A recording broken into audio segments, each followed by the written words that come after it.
Hey everybody, JORC here, and today we're going to be taking a quick look at the Fazer Mk2 Audi R8 by Kyosho. Let's get the car out of here and take a quick look at the box first. Now, Kyosho does a great job on their box art. This car looks fantastic, the box looks great. If I walked into a shop and saw this, I would definitely be drawn to it. Looks fantastic. All of the technical information is on the side. The other side is identical, but it's in Japanese. Let's take a look at what we got. This car comes with the Kyosho Synchro KT231P transmitter. It comes with the Kyosho Speedhouse KA060 ESC. It comes with a 550 size 14-turn brushed motor. It comes with 2 sets of wheel hex brake rotors. These are going to give you the ability to change the width of the vehicle between 190 and 200 millimeters, which is really going to open up the options in terms of bodies that you can run on this chassis. This car comes with full ball bearings and oil-filled dampeners on each corner. Let's take a closer look at what comes in the box. You get the car.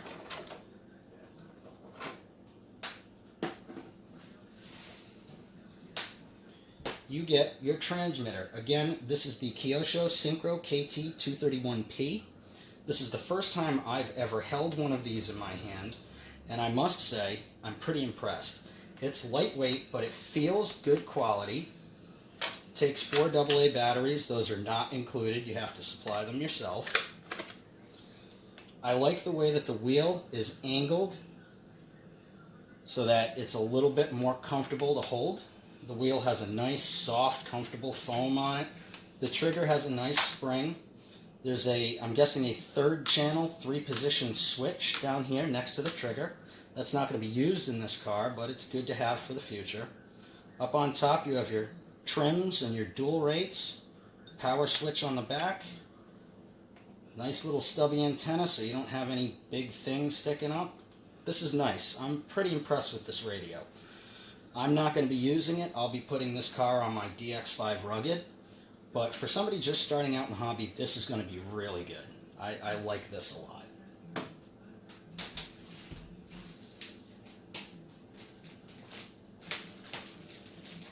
You get your manual. Always look through the manual. No matter what anybody else says, you never know what's in here that you don't know about, that you might have missed. Here are those brake rotors. Again, these are going to give you the ability to change the width of the vehicle between 190 and 200 millimeters. Don't lose these. You've got some cheap Allen wrenches. Do lose these. You have a nice nut wrench here from Kyosho. It says Kyosho right on it. I actually like this. I'll keep that around. That's a nice piece.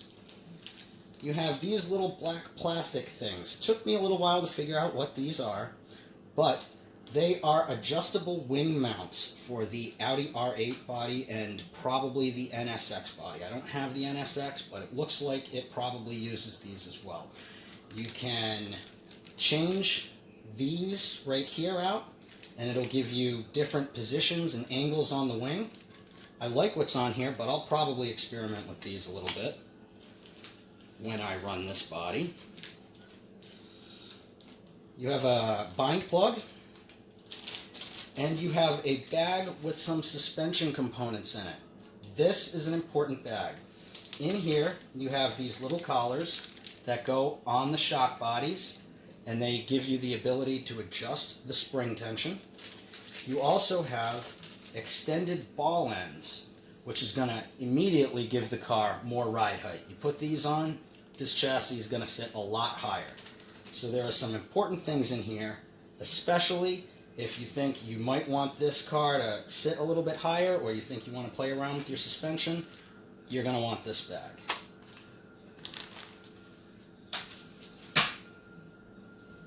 Let's take a closer look at the car. Now first off, Kyosho does a fantastic job with this body. It is beautiful. It shines. The decals are applied very well. The wing looks fantastic. It's low. It's mean. The rims match perfectly. I love this body. It looks great. I am not going to be using this body, and I'll explain that in a little while.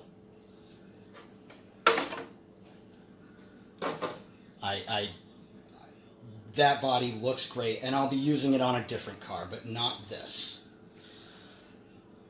The car itself, the chassis, is made mainly out of plastic. There's a lot of plastic on this car, but Kyosho has done that for a reason. This car is durable. These suspension components are going to flex. When you take a little bump in this with this car, it's not just going to snap. These components are going to flex, and they're going to go back to their original position. This car is going to be durable. For a parking lot basher or a weekend racer, this is going to be a great chassis. You have your 14-turn brush motor here, ESC, receiver. You've got an on-off switch. Your steering servo is under this plastic shroud. This is going to be the location for your battery. You've got a Velcro mount under here. This car is brand new to me. I just received this yesterday. I haven't driven it. I haven't done anything with it, so it's still got the safety tags on it. And that safety tag is connected to a Dean's connector. This is one of two things I don't like about this car. I do not trust Dean's connectors. I don't run them on anything. I don't suggest anybody run these. I'm immediately going to cut those off and put on an EC5. I don't like Dean's connectors, and I wish manufacturers would stop putting them on cars. There are better options. These things don't belong on cars anymore. The other thing I don't like about this car is this center drive shaft. This plastic drive shaft is going to be okay out of the box. If you run this car as it is, you're not going to have any problems. The second you go to put more power in this car, that drive shaft is going to flex. It's going to flex, it's going to do weird things, and the car is not going to drive correctly. You're going to wonder what the problem is. You're going to look at it. Nothing is going to look off. But the second you pull that trigger, that is just going to flex all over the place, and you are going to have problems. So, if you're going to put more power into this car, like I am, Kyosho makes an aluminum drive shaft that you're going to want to get. You put that in there, that's really the only necessary upgrade this chassis needs to run more power, but you're definitely going to want that one thing. Other than that, the use of plastic in this car is not a bad thing. This is very nice. I have the aluminum drive shaft coming, because like I said, I am going to put more power in it. I have steel out drives for the diff coming. Other than that, you really don't need a whole lot. I've got a couple of carbon fiber goodies that are going to go on it. But as it sits, this is a fantastic parking lot basher. This is a fantastic weekend racer. These cars are very popular right now, and it is with good reason. This is a very nice chassis. Spin it around, you can see the bottom. Again, all plastic, but in this case, not a bad thing. This car, I will not be using the Audi body. I will be raising this up with those longer shock ends that I showed. This is going to be a rally car. If you are not a member of the RC Guy Garage community and Facebook group, I suggest you join. We, right now, between myself, RC Guy Garage, and the other members of the community, we have a rally challenge going. And this phaser is going to be perfect. I chose the Audi R8 chassis for a reason. There are two types of phasers out there. There's a short wheelbase and a long wheelbase. This is the short wheelbase. The short wheelbase includes the Audi R8, the Acura NSX, and the Builder's Kit. The long wheelbase includes the Mad Van, the Rage, and the series of American muscle cars that Kyosho put out. Short wheelbase is 260 millimeters. Long wheelbase is 275. For the Rally Challenge, you're going to want the 260 millimeter. We have one chassis regulation, and that is short wheelbase. And if you're going to run a rally car, you're probably going to want to put a rally body on it.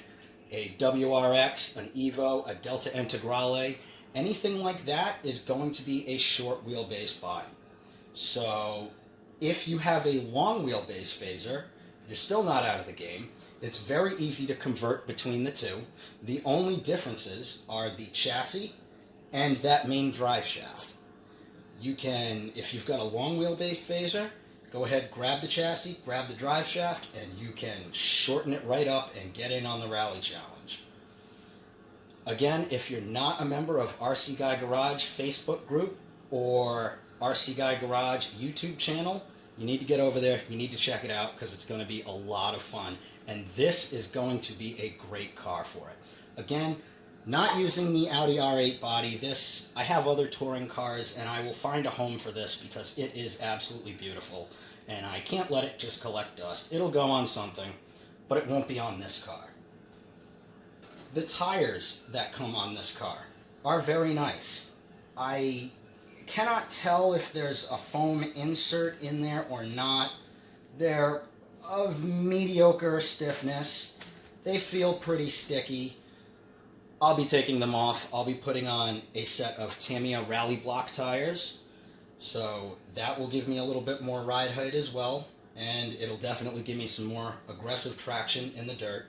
But if you're going to stay on the road, these tires are going to be pretty good, at least to get you started. Kyosho has a line of upgrades for this car. They're a little hard to find right now, but they will be coming back into stock over the next months. They include the aluminum drive shaft, the steel out drives, carbon fiber front bumper mount, carbon fiber shock mounts for front and rear. There are a couple of nice upgrades that Kyosho is putting out. There's an aluminum servo saver. There's an aluminum adjustable motor mount. There are some nice things, and all of those upgrades are relatively cheap. This car can be made to perform extremely well for a tight budget. This is a very nice chassis. I'm very intrigued to see where people go with this in the Rally Challenge. One other thing that you might want to take into consideration, the steering servo that's in here is not the best. It's an RTR servo. It's slow. If you're going to do any kind of performance driving with this vehicle, you're probably going to want to change that out for a faster unit. Give you a little bit better response on the road. But other than that, I mean, it really is just a great car. It's a great chassis at a great price. I paid $201 for this particular one from Tower Hobbies using the current coupon code. It was in stock. They're a little hard to find in stock. Stock levels are a little iffy, but towards the end of August, these should be back in stock with all the different body variations, and it shouldn't be too hard to put your hands on a Fazer. And I strongly suggest you do, because I'm very impressed with what you get for relatively little money. If you're starting out in the hobby and you want a road car, it's just not going to get much better than this for about $200. So I hope y'all enjoyed the video. Thanks for tuning in to JORC, and I'll see you guys next time.